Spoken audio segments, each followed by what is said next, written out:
What would it look like to play in the same Minecraft world for a month, a year, 10 years? I have no idea. But that's why I created this world, to see how far I can push this game and also find out if it's possible to transform this entire island. In this video, I'm going to take you through everything we've accomplished in the last 12 months and also talk about my plans for the next year of this world. Let me take you all the way back to day one. It all started right here with our starter base. I wanted to create something simple but unique and iconic to the world. I think I really pulled it off. This still might be my favorite build in this world. I don't know if that's crazy to say because I've built a lot, but I just really like this starter base, and it acted as like my home and my storage room for many months. The problem I had though is once I built this, I mean, I had planned this series so much, except for the fact that I didn't actually plan anything I was going to build. So my next project was establishing the style for this area. I built up this Mediterranean village like this. I don't think this village has a ton of purpose other than it holds a few of my librarian villagers. That's about it though. And it was very early game, so although it's a pretty primitive build style, I still like it. I still think it looks cool. And I also did a lot of terraforming at the start of this world. I forgot to mention I haven't been back here in a long time, but I also in that same episode built a little XP farm over here. This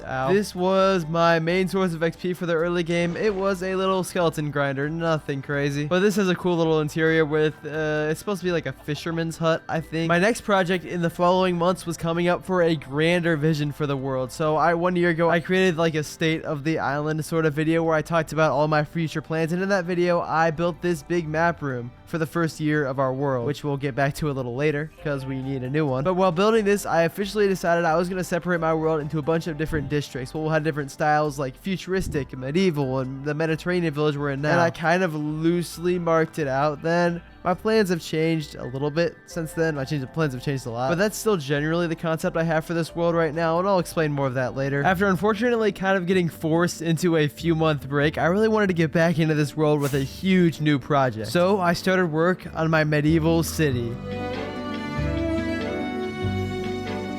This was a project broken up into 3 chunks, 3 separate videos, each with 3 huge goals. The first and probably the smallest was this city. It's pretty cool, nothing crazy, but it had been a while since I had built like this, and it was nice to finally get back into my comfort zone and build something like this. Although a lot of it's aesthetic, there's also some function to this place, such as my honey farm being in here, and an old string duper that sadly doesn't work anymore. This building was my storage room for a while, and more recently I turned this big tower into a like fern, tall grass type of farm. This is supposed to be like a hunting village, that's why there's meat cooking out here and an archery range back here, and we've also got a nice little fountain surrounded by the rest of these houses, which don't have any function yet or probably ever. That same episode I also worked on building this huge river system flowing through the area. It was super time consuming, but it was very worth it. This thing ends down by the lake and heads all the way through the forest, up the mountain, and through the forest that way. We'll get back to that. We've got this inn that I repurposed from my hardcore world. This was originally my hardcore starter base, and I just built it in here because I really like it. I especially like this interior we did.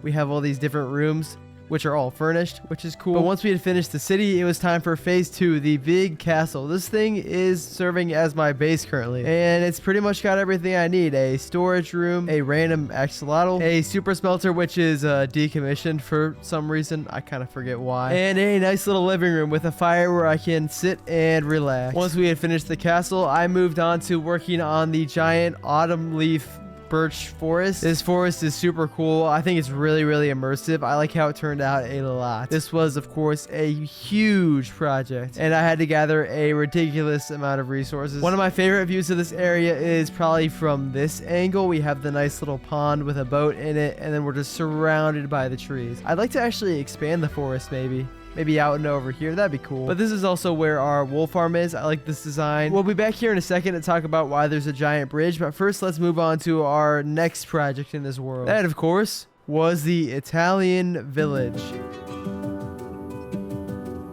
This project really evolved from my original vision, but I'm super happy with how it turned out. Originally, I built all these colorful houses. I was going to store villagers inside of them, which I did, but then we moved on to building this giant cliff, which holds my moss farm, and this whole port with a bunch of sailboats and even our large fishing boat, all of which I'm very happy with. The city itself has these cool palm trees, maybe the best trees I've built in this world, this copper fountain, and then various villager professions in each house, such as these farmers I get my golden carrots from, more farmers. I believe this one has as fishermen. Yep. This guy is our mason villagers, one of our more important, maybe the most important building because of how much bricks and quartz we can get. And our bank, where we can trade iron from our vault and convert it into emeralds. No, I did not name these villagers. A mod did it, and now I can't get rid of them, so they're named that forever now. I've never built anything like this before, so I'm really proud with how it turned out overall. Along the road, we also built a few things like this museum, which just so happens to be right above our little day one starter base from a year ago, which I think is pretty cool. It's where we store our dragon egg and some other stuff like our pickaxes, our original pickaxes, and our original armor,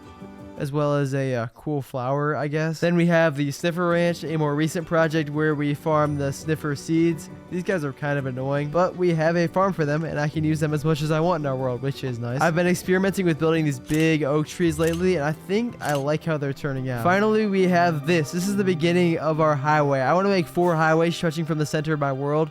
And in our last video, we built the East Branch, which goes all the way across to the center of our world. We go through this tunnel, past the train station, and over this giant bridge, and right into the middle of our world. This bridge was a fun project. You guys really enjoyed it. Of course, it did take me quite a while. And then I also added our first ever train station to this area, and you're pretty much caught up on this world, which begs the question, what's next? In order to plan out our next year of this world, I want to work on an important project. That is going to be working on a new map room for year 2. I'm going to lock this one here and then start updating a new one for the rest of the year. And I'm going to build that new one over here, probably like up there, I want to say. I already have a lot of the materials. I got a lot of the stone and terracotta already. There's some more random stuff I need though, like a bunch of gold, a bunch of the raw gold actually. I need a half a stack of this stuff, and this stuff is very expensive. I think with how much we need, it might be smart to head to a mesa biome. If I remember right, there's a lot more gold here than anywhere else, so I think this might be smart. All right, there we go. I'm seeing some now.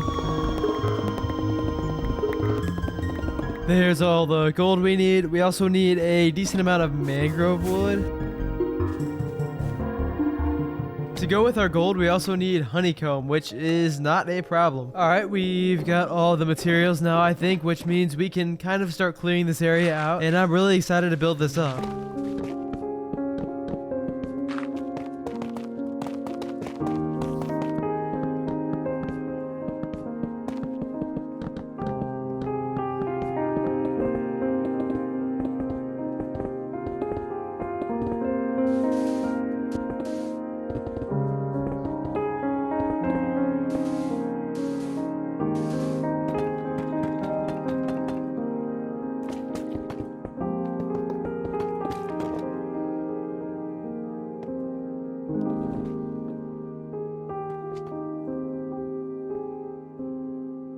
Our map room for year 2 is now all built up. I just took the old design and recolored it, and I think I really like it. It's the first time I've used this blue color in my world, I think, and I think it matches like the yellow forest really well. I also built in our task board for year 2, all my different projects ideas for the next year. But before we do that, I first want to kind of work this more into the terrain and also work on getting our map copied over. For right now, they'll both be identical, but obviously as the year progresses, this one will update. It's going to take almost a stack of maps, so it's about time we cure these guys in here. In the meantime, I'm just gonna trade for a bunch of emeralds. Now we should be able to get our maps super easily just by trading with these guys. It's time for the fun, long process of taking each map individually, creating a copy of it, and then locking one of the copies and placing it back. That was fun.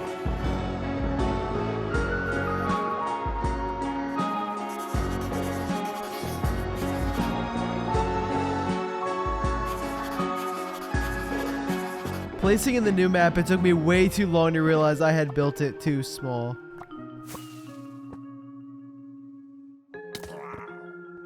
There we go. The map is copied over. I would not wish that on anyone. That was not fun, but it's here now, and we only have to do this every year. But let me quickly make a little path going down to the main area.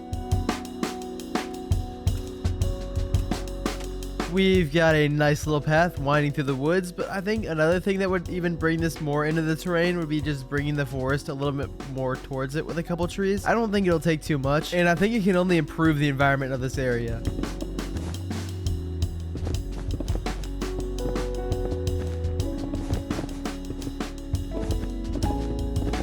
There we go, got a few trees in. Now all we have to do is add some of the foliage around. For example, some pots I'm also going to try to recreate some of the bushes I made down there in the forest. See if I can remember what I did.